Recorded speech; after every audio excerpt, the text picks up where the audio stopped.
Attention, the honorable speaker is arriving.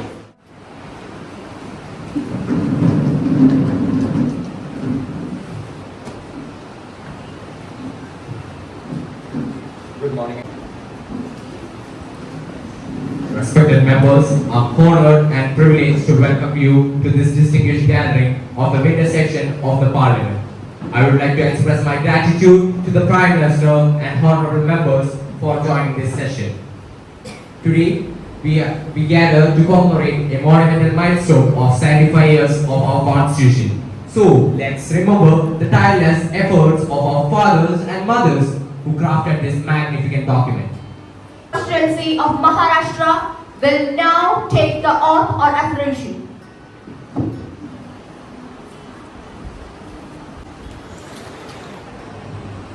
Would you like to take an oath or affirmation? Oath, please. In which language would you like to take the oath? In English. Sir, please. I, Sri Snows, do swear in the name of God, solemnly affirm that I will bear true faith and allegiance to the Constitution of India as per the law established, and that I will uphold the sovereignty and integrity of India.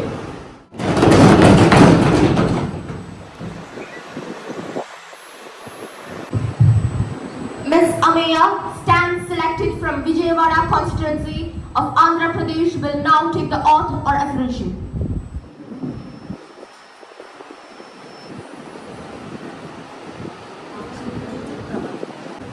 Would you like to take an oath or affirmation? Oath, please.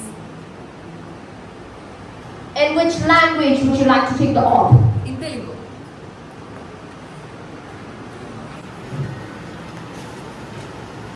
Ma'am, please. నేను అమయ్య నిజు చట్టం ద్వారా స్థాపించబడిన భారత రాజ్యాంగంపై నిజమైన విశ్వాసం మరియు విధేయతను కలిగి ఉత్తరాలు దేవుని పేరు మిడ్డ ప్రమాణం చేస్తున్నాను. నేను భారతదేశం యోగ సోవియతి మరియు సమగ్రతను సమర్థిస్తాను.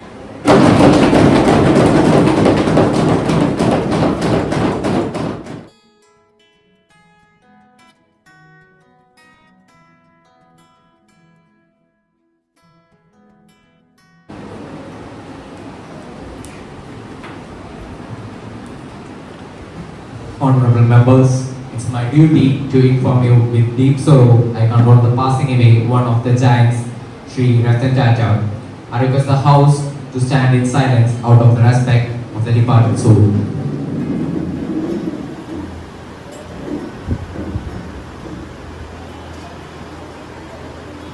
Among the Indian business house, Tata have been the one that I have admired the most. I request the Prime Minister to pay tribute to the family. Sri Ratan Tata ji was a visionary business leader, a compassionate soul and an extraordinary human being. He provided stable leadership to one of India's oldest and most prestigious business houses. His contribution went far beyond the boardroom. He endeared himself to several people thanks to his humility, his kindness and his unwavering commitment to make our society a better place.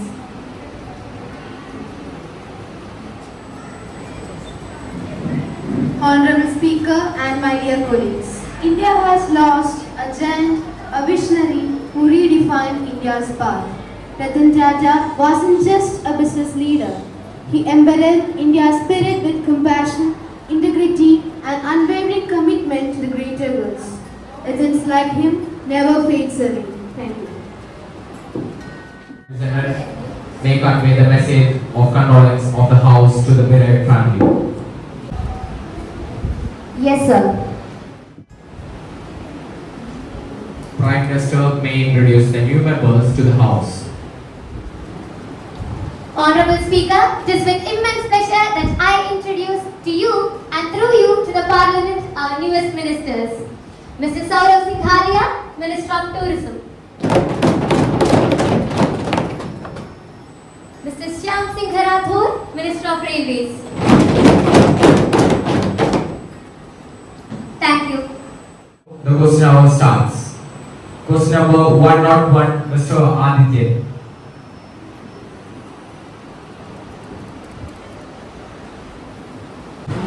Honorable Speaker, sir, it is with a heavy heart and a lot of pain I and my fellow members stand before you today. I would like to get the attention of our Agriculture Minister towards the suicide of many farmers in India. What are the benefits that the farmers get from the Pradhan Mantri Kisan Samman Nidhi scheme? Honorable Speaker, I appreciate your concern regarding the increasing rate of farmer suicide in India. To address this issue, the government has launched the Pradhan Mantri Kisan Samman Nidhi scheme. Under the scheme, the farmers are provided with financial assistance of Rs 6,000 annually, which is distributed in 3 equal installments of Rs 2,000 each, directly to the bank accounts of over 12 crore farmers via direct benefit transfer DD. All landholding farmers, irrespective of their land size, can benefit from this financial aid.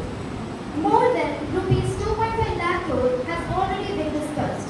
This program plays a pivotal role in enhancing their income, reducing their debt burden, and improving their living standards. This initiative also supports farmers in procuring essential inputs for cultivation. By doing so, the government is helping them overcome financial distress and boosting agricultural productivity. Now, question number 102, Mr. Devik. Program the funds utilized for the flood-related infrastructure and rehabilitation.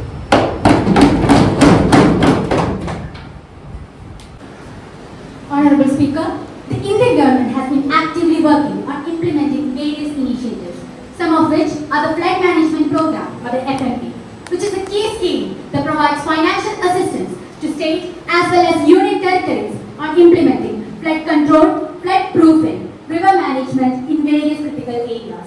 The scheme has undergone various changes since its inception and has been included in various phases, that is the 11th and the 12th phase. The scheme has provided financial assistance to states who have flood damaged properties. The funding pattern works in general category is 50% in central and 50% in state.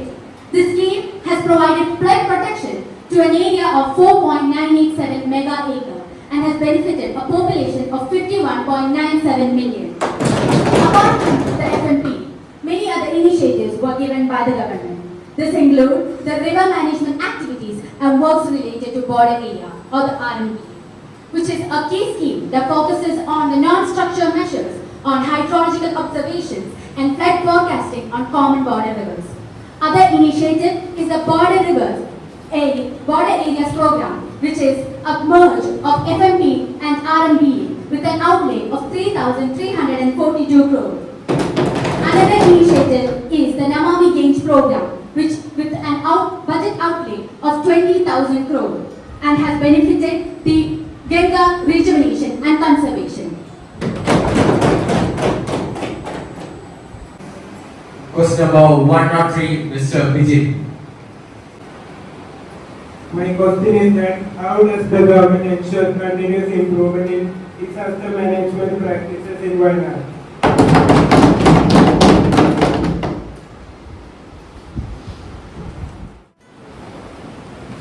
Honorable Speaker, the central government has been providing support to the Kerala flood victims, including those in Wayanad, through various initiatives. During the 2018 floods, the government mobilized logistics and financial resources to support the state's efforts. This included deploying 14 teams of National Disaster Responsive Force and providing necessary assistance. Also, the government waived charges for issuing duplicate passbooks and deposit receipts to the individuals. When the government and the people work together, we can solve all these problems. Now, question number 104, Mr. Tejas. Respected Education Minister, my question is towards you. In Construction and National Education Policy, what are the steps taken by the government to implement this in Kerala?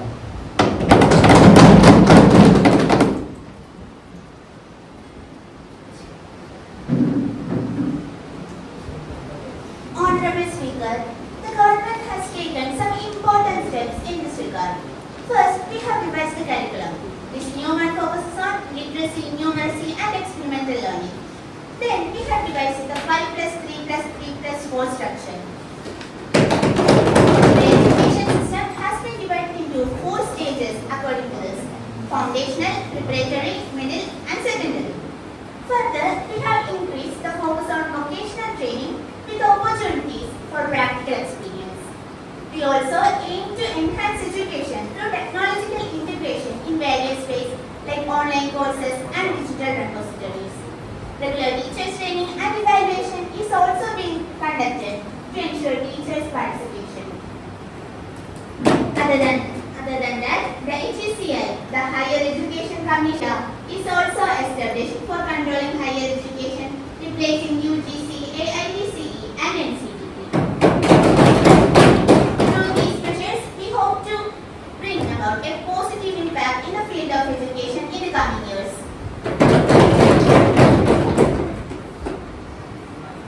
Question number 105, Mr. Kaushik. Why hasn't the government implemented a comprehensive plastic ban, even though plastic is continuing to destroy our earth?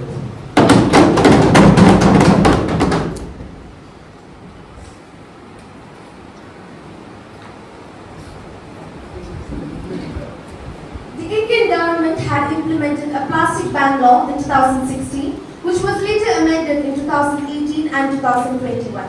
Many states have already imposed a partial plastic ban, and India has had a major success on implementing a ban on single-use plastics. Among the many measures to be taken beforehand for a comprehensive plastic ban is public awareness and education about the impact of plastic pollution and the importance of reducing it. Another reason why plastic hasn't been comprehensively banned is simply the lack of alternatives. It's also important that the public is aware about these alternative products and practices. Supporting these alternative industries with incentives such as tax breaks or subsidies can also help in the promotion of a plastic ban. But still, a fully comprehensive plastic ban requires much coordination and extensive planning. Now we come to the end of question hour. Now it's 0 hour. Anyone can. Honorable Speaker, my question is to the Transport Minister. What is the current status of road construction and connectivity in rural areas? And are the plans in place to improve it? The roads in several places are in bad shape, especially those which are leading to hospitals in remote areas. What is the immediate action of the government? What are the initiatives you plan to take?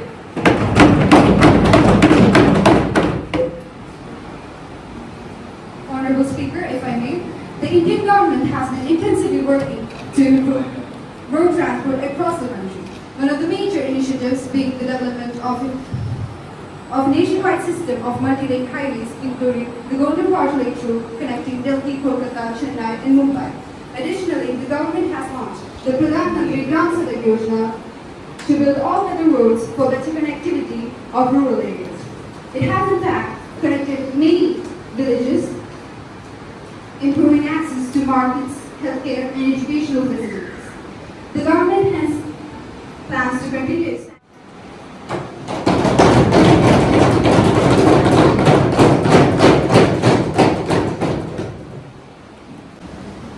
Next. Honorable Speaker, my question is to the Health Minister that what are steps being taken to improve the quality and nutrition values of meals which are provided under the midday meal program? Honorable Speaker, as the Health Minister, I am pleased to share the steps we have taken to ensure the meal quality and nutritional values provided under the midday meal program. Firstly, we had provided high nutritional standards for children in schools. We had ensured 450 calories and 12 grams of protein for children in schools and 700 calories and 20 grams of protein for adults. Secondly, we had involved community involvement. It enhances the meal quality and it also enhances the accountability and transparency of midday meal program. Thirdly, we provided food fortification. We had gone through many food fortification ideas to provide good meals for children and adults in midday meal program. Finally, we had also done capacity building programs for cooks, stakeholders and teachers to ensure the meal preparation and the system of midday meal program. These initiatives aim to provide good meal to children and their health and their education and their growth. Can the government provide an update on the implementation of the National Clean Air Program in Delhi? The National Clean Air Program was launched by the Ministry of Environment, Forest and Climate Change in January 2019 to improve air quality in 135 cities including Delhi. The program aims to reduce particulate matter concentrations by up to 40% by 2025-26. Honorable Speaker, I submitted a copy of details of achievement by annual report by cities of FY 2021-22 are provided at NSU 1 for 82 cities and NSU 2 for 49 cities respectively.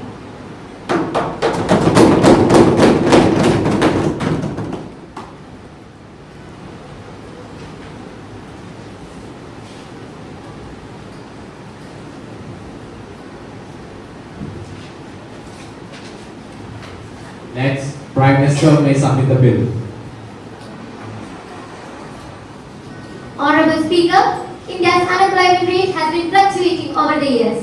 As of the year 2023, the unemployment rate in India was 4.17%. In the year 2023, Haryana had the highest unemployment rate of 37.3%. Honorable Speaker, I rise to introduce the bill named Vocational Education Integration Act or VEIA. This is a crucial step towards providing a vocational training curriculum to the high school students aligned with industrial needs. I urge my fellow parliamentarians to support this bill. This is a crucial step towards creating a more holistic and wholesome training environment. This would prepare the students for their success in their chosen careers. Let us work together to create a better future for our citizens. I request the bill be taken up for consideration and passage. Thank you. The question is now put. All those in favor can raise the hands.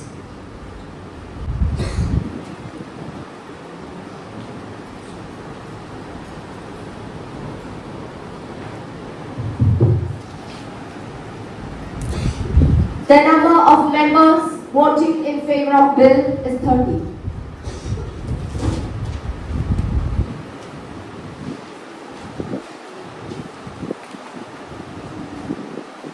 The number of voting in favor of the bill is 30.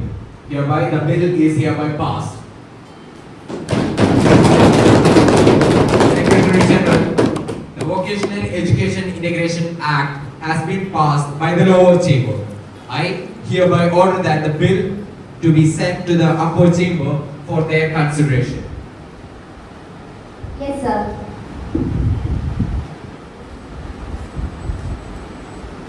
Honorable Speaker, may I continue? My question is to our Prime Minister. What measures are taken by the government to address the deteriorating law and order situations in northeastern states, particularly ensuring the safety of women?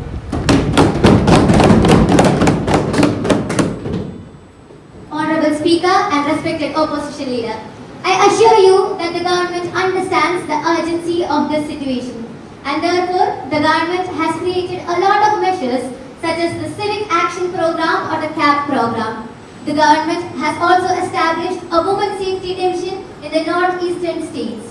Moreover, we have also released enough funds for security-related expenditure or SRE expenditure. Thank you. Honorable Speaker, may I? Nowadays, there are so much violence and abuse against women, particularly in hospitals and other working places. Are hospitals adequately equipped with with necessary infrastructure and resources for the safety of the doctors?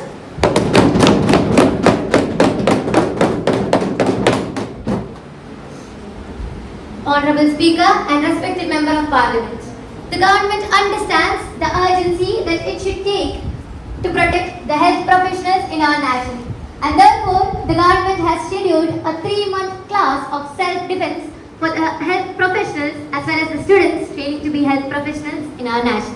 Thank you.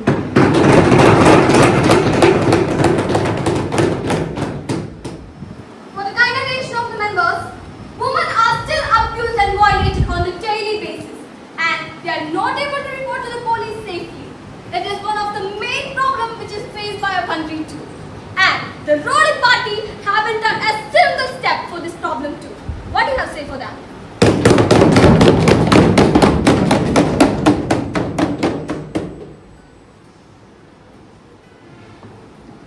We understand that this is a serious issue, that there is still much societal stigma and prejudice against women.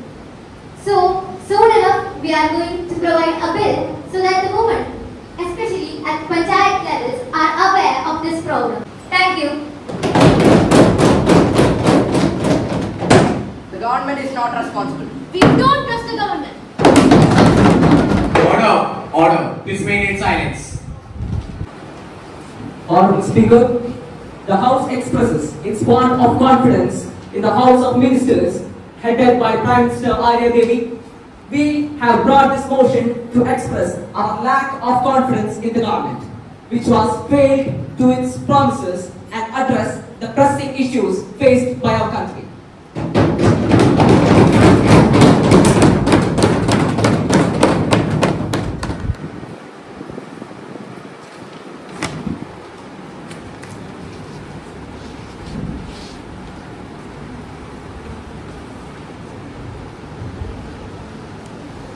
I have received a notice from the Honorable Member Imran Ibrahim expressing a lack of confidence in the Council.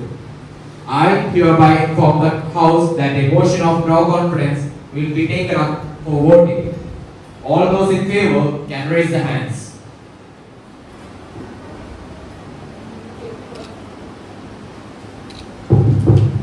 The number of members voting in favor are 20.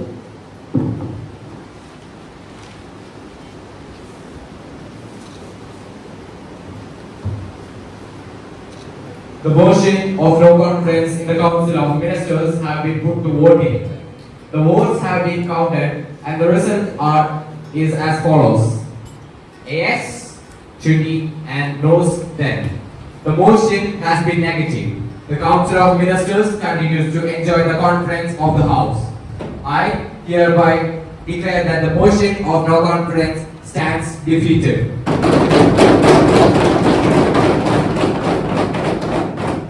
I am deeply grateful to the members of the Parliament for their support and trust in our government. This is a collective testament for our hard work and dedication for the well-being of the citizens of our nation. We will continue to work tirelessly to address the problems that are faced by our nation and provide a better place for our citizens to live in. Thank you. Jai Hind.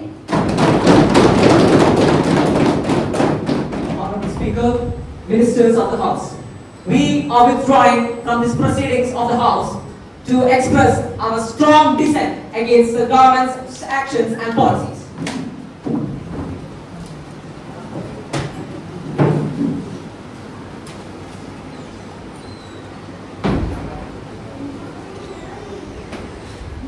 As we conclude today's section, I am reminded of the ancient Indian philosophy of Vasudeva Kutumbakam. The world is one family.